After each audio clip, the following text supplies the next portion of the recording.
Salam hörmətli musiqi həvəskarları. Mən bugün temperasiya haqqında danışmaq istəyirəm. Hələ Sovet hakimiyyəti qurulandan sonra bəzi siyasi və musiqi xadimləri bizim milli alətlərinin çoxunu ləğv edib də Avropa alətlərinə keçmək fikrini müzakirə edirdilər. Simpoziumlarda, partiya qurultayında çıxış edirdilər. Bunların önünə keçən dahi bəstəkarımız Üzeyir Hacıbayev. Temperasiya nədir? Ümumi musiqi necə yaranır? Ümumi musiqi aləti, məsələ pianinonun ortaya çıxmasından sonra bir çox xalqlar öz musiqilərini yazırlar, bir-birini dinləyirlər, bir o birini dinləyə bilir. Bütün bunların kökündə nə durur? Nədən ümumi musiqi yaranma fikri yayıldı? Ümumi musiqi yaranmamışdan öncə hər bir xalq özünə bir musiqi aləti seçər, düzəldər və orada da icra edərdi.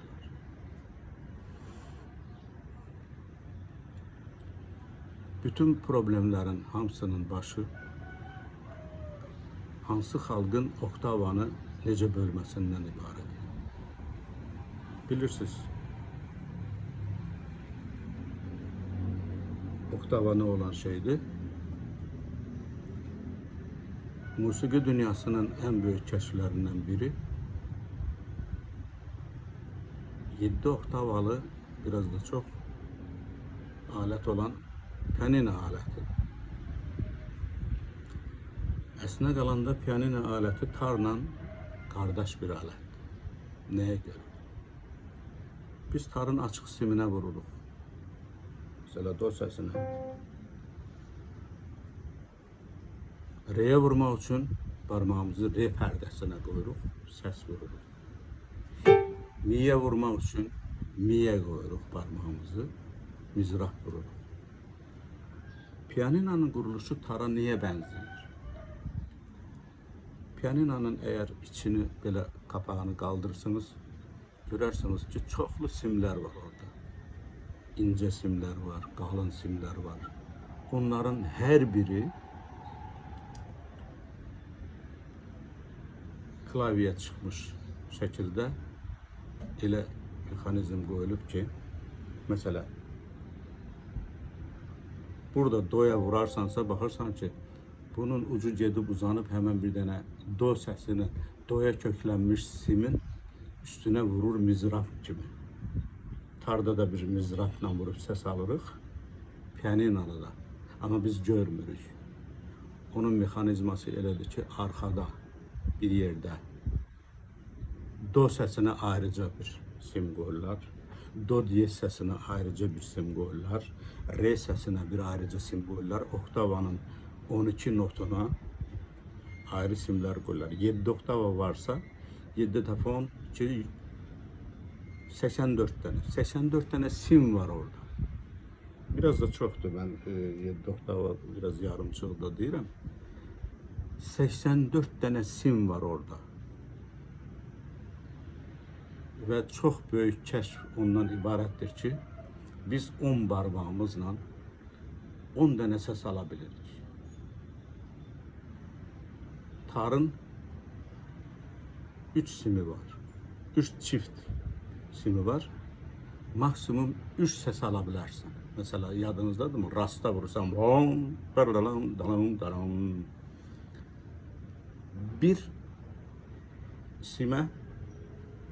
bir simdən bir səs çıxarda bilirsən. Do kökünə köklənir tar, solə köklənir. Bir də orkestrdə o birisi də doya köklənir, pəs doya. Amma muğamlar başqadır. Muğamlarda do, sol, re'dir.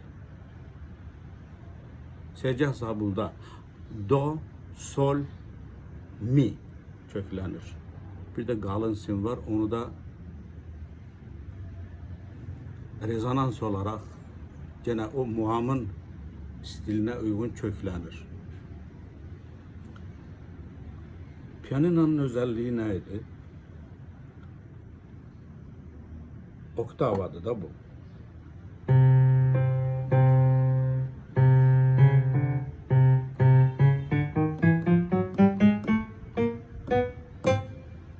On iki dənə səs.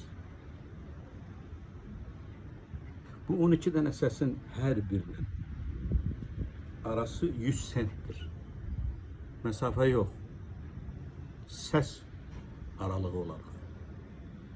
100 sentdir, 12 dənə səsdir. Ümumi eləyir 1200 sent. Bir oktavanı Avropa sonunda qərar veriblər ki, bir oktavanı 12 yerə bölərsək, riyazi değil de hem riyazi olur hem de ses olarak notalar çok birbirine uygun gelir ve çok sesli çalarken bir pürüz olmur. Bu oktavaların içinde gammalar var. Bemolü var, diyezi var, naturali var, minoru var, majoru var. Yani bu gammalar nece 24 gamma var diyesi. Bu gammalar necə əmələ gəlir? Mesela A, B, C-nin bir-birinə münasibətində neçə pozisyon var? A, B, C, A, C, B, B, A, C, C, B, A. O orta məktəbdə keçir ya, aranjman, permutasyon. Bu 12 səsin arasındakı münasibətdə də 24 dənə gamma var. Çox maraqlıdır ki, hər hansı bir melodiyanı istənilən notda başlaya bilib çala bilirsən, transpoza olabilir. Ve ona göre de bu səslərə ad qoyurlar ve nota yazırlar. Nota da bütün dünyada kabul olunmuş bir şekilde nota yazılır. O notada bakarak simfonik orkestrlər filan hamısını istifade edirlər. Bu pərdəli alətlər içindir. Pianino da pərdəli alətdir. Amma skripka pərdəsiz alətdir. Violonçel pərdəsiz alətdir. Kontrabas violin pərdəsiz alətdir. Onlar o yazılan nota uyğun yerlərə barmaqlarını qoyurlar. Bu gün də elədir. Məsələn, oktavanın bölünmə prinsipi pərdəsiz alətlərə aid deyil. Pərdəli alətlər, tar, saz, gitara bunlar üçündür. Ümumiyyətlə götürəndə pərdəli alət musiqiçiləri pərdəsiz alət musiqiçilərindən bəlkə də biraz geri qalırlar. Niyə? Pərdə hazır var, bir səsi vurmaq üçün gözünü yumub da elə o pərdənin üstə basırsan. Yəni şparqalkadan istifadə edirsən. Amma skripka çalan, kaman çalan, kemançı çalanlar bunlar parmağını basırlar. Özellikle o səsi almaq lazımdır. O səsi almaq üçün də elə basırlar ki, bir balaca yanlışlı olanda sağa sola parmağını tərpədə bilir, amma pərdəli alətlərdə sağa sola parmağını tərpədənməzsən. İndi gələk temperasiya məsələsinə. Yəni 12 səs 100 sent etibarıyla bu musiqidə temperasiyalı adlanır. Yəni oturdu, oktavanı 12 yerə böldülər 100 sent etibarıyla. Buna uygun herkes öz musiqisini ona göre ayarlayır. Bizim tarda səs bölümü 30-cu illərə qədər 12 yerə bölünmürdü. 17 yerə bölünür və bəzi səslər bu 12 səsə uyğun gəlmirdi. Biz o pərdələri Üzeyir Hacıbəyov elə bölüşdürdü ki, əlbəttə orada buraya uyğun gələn səs var idi. Məsələn, re səsidir, sol səsidir, fa səsidir, bunlar uyğun gəlirdi. Amma ortada bəzi mi segahə görə daha aşağı idi. Aşağıda segahlar həmişə bu düzəni pozurlar. Ona görə də pərdəni Avropa pərdəsinin yerinə qoydu, amma 5 dənə də pərdəni saxladı. Niyə ki? Məsələn, şurda, rastda, ondan sonrasına çahargahda bu pərdələri istifadə olunur. Amma nə tərdə olsa, Avropanın 12 səsi tarda var. Temperasiya budur. Bunlarla əlləşməmək üçün siyasi və musiqi xadimləri deyirdilər ki, bu milli alətlər, bu vəhşi alətlərdir. Bunları atın geçsin, keçək pianinoya, skripkaya, Avropa alətlərinə. Bu hasan da olsun, yəni xalq tədirgin olmasın. Amma xalqın qulağı muğama atılışıb, saz səsini alışıb, bizim səs sistemimizə alışıb. Bunu deyənlər kim idi? Bunu deyənlərin haqlı tərəfi nə idi? O bizim institutda oxuyanda bir dənə dəmir beton müəllimi var idi, Hüseyin Qulu müəllim. Məsələ, tələbəyə bir sual verirdi. Sual cavab verəndə suala Hüseyin Qulu müəllim deyirdi ki, bəli, məhdud dünya görüş üçün o keçərlidir. İndi bu insanlar ki, hansı deyirdilər ki, bu tardı, kəmənçədir, sazdır, bunları tunduyun, keçək Avropa alətlərinə. Məhdud dünya görüşləri üçün haqlıdırlar onlar. Hətta Üzeyir Hacıbəyov deyirdi ki, biz məcburən pianinoda, məsələ, segah çalsaq, doğrudur, segahın bəzi səsləri bizim qulağımıza naxoş gələ bilir. Amma qulağımız da getdikcə alışır. O doğrudur. Məsələ, gedərsiniz, ömür boyu baletə getməzsiniz, operaya getməzsiniz. Sizə bir təri gəlir. Çünki eşitməmişsiniz. Siz aşıq musiqisi, muğam, segah, çahargah, ondan sonra ruhani, yanıq kərəm. Bunları eşitibsiniz, alışmışıq. Bizim beynimiz buna alışır. Amma insan qulağının zaman keçdikcə adaptasiya olma bir xüsusiyyəti var. Operaya və ya baletə tez-tez gedərsiniz, tez-tez dinlərsiniz, qulağınız yavaş-yavaş onu da bəyənir. O bir növ nəyə bənzəyir? İdmançıya bənzəyir. Karateist gedir, məsələ, birinci dəfə karate oynamağa, əlini divara vurur, ağrıyır, iki gün vurur, ağrıyır, 3 gün vurur, ağrıyır, 4-cü gün görürsən ki, başlayıb sümükləşməyə vurur. Yəni, orqanizm adaptasiya olur. Bizim musiqi zevkimiz də tərbiyəyə tabidir. Mən keçən dəfə deyirdim ki, balaca uşaqların musiqi duyma qabiliyyəti zəifdir. Heç musiqi duyma qabiliyyəti olmayan biri yoxdur. Sadəcə o səsi çıxartmaqda o naşıdır. Yavaş-yavaş öyrətmək olur. Biri tez öyrənir, genetik elədir ki, o tez öyrənir. Amma biri də gec öyrənir. Amma mütləq öyrənir.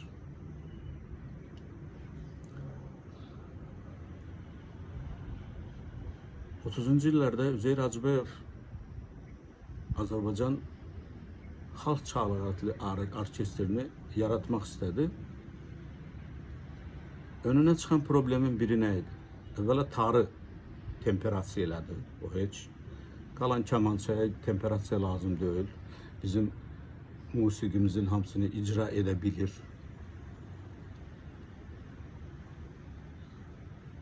Problem nə idi? orkestrdə tarı hansı səsə kökləmək. Əgər pianinonun dosuna kökləyərsək, bizim standart tarlarımızın simi buna dözmür, qırılır.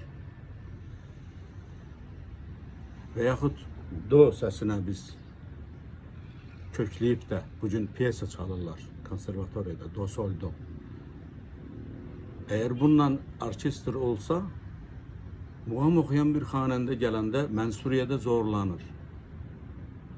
Ona görə dedilər ki, biz pianinonun si səsini do olaraq götürək, ona görə bütün notlarımızı yazaq. Və tara alt açarı qoydular. 5 xətli notanın ikinci pərdəsinin üstündə tarın birinci simi do gedir. İkinci simi sol köklədilər. İkincisini yenə də do kökləyirlər, amma pəs. Muğam çalanlar belə kökləmirlər. Ancaq çağırca məsələ olanda do, sol, do köklənilir. Və ya bir başqa mahur, hindi filan. Başqa variantlarda tar başqa cürə köklənir.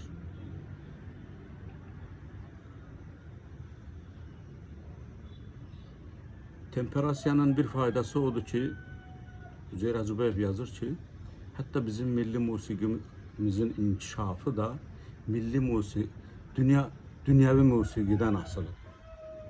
Pianino gəldi, bu günləri heç Türkiyədə də bizim musiqiçilər kimi pianoçular yoxdur. Simfonik əsərləri yazanlar Üzeyir Hacıbayevdən sonra çox oldu. Qara Qarayevdir, Fikrət Əmirovdur, Niyazidir. Bunların hamısı Üzeyir Hacıbayevin vaxtında bir nəsil kimi yetişdilər. Yarandı orkestr, amma orkestr yaradanda Üzeyir Hacıbayev bəzi alətləri, məsəl üçün neyi, Türk neyini orkestrə qoymağı tavsiyə elədi. Bizim musiqidə oktavanın bölünmə problemi var. Bizim 5 dənə pərdəmizin heç bir adı yoxdur. Amma icra edirik onları. Saz ümumiyyətlə temperasiya olmayıb. Amma bugünkü 12 səsin hamısını da oraya qoyublar. Yəni öz-özünə temperasiya elədilər. Çox da gözəl saz sənətçilərimiz var, tar sənətçilərimiz var. Çox gözəl. Məsələn, pianoda ümumi musiqi alətidir. Pianoda Emil Əfrasiyab xariqələr yaradır ya. Həm caz çalır, həm muğam çalır, həm milli musiqimizi çalır. Dünya səviyyəsində yetişən musiqiçilərimiz var. Eləcə də tarzənlər var. Çox gözəl tarzənlər var. Əlbəttə, özündən müştəbih olan tarzənlər də var. Olan şeydir. Xalqımız çox gözəl xalqdır, musiqiyə dəyər verirlər. Yaxşı icraçıların hamısına dəyər verirlər. Ona görə də temperasiya olunandan sonra biz o 5 dənə pərdəni yadımızdan çıxartdıq. Türklər oktavanı bölərkən Avropa səs sisteminin xaricində öz milli komalarını da ora əlavə edirlər. Oktavanı 12 yerə bölürlər Avropa musiqisində. Türklər 53 yerə bölürlər. Məsələn, bir tonun arasında 9 dənə koma səsi olur. Amma onun 3-ü ya 4-ünü istifadə edirlər. Çünki yerdə qalanları qulağa xoş gəlmir. Dissonans, tənafür, mütənafir səslər var. İranda 22 yerə bölürlər. Not da yazırlar. Türklər də not yazırlar. Hindlilər ən çox oktavanın içindəki səsləri istifadə edən bir millətdir. Görürsünüz, onların sitarları var. Sitarın pərdəsini belə düppədüz eləmirlər. Düppədüz eləyirlər, amma o sim qoyulan yerin üstünü belə qövsvari pərdələr qoyurlar. Niyə? Simi vurandan sonra aşağı yuxarı əyərək onlara xoş gələn o Hind musiqisinin səslərini alırlar. Belə gedir aşağı yuxarıya. Bizdə tarda biraz zor olur. Biz şikayətçi deyilik. Bugünkü tarımızın səviyyəsi də çox yüksəkdədir. Saz da yüksəkdədir getdikcə. Maşallah. Fəzail Miskinli var. Adamın başı gözəl işləyir. Sazın köklərində tez kökləmə yolu tapıbdır. Nədir? Bir dənə orada rıçaq var. Onu qoyur belə, məsələ Yanıq Kərəm çalanda, lap ruhani olsa da, o bir dənə ikinci simə bir dənə rıçaq qoyur. Re ilə re səsi olsun, qutardı getdi. Üstəkinə toxunmur. Üstəki hər zaman sabit.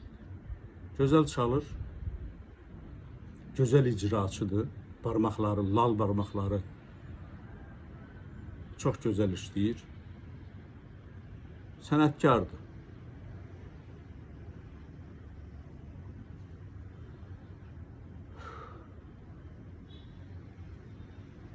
Hələlik bu qədər. Yadımda qalan hələ budur. Bəlkə sonra daha başqa bir mövzu danışa bilərəm. Sağ olun.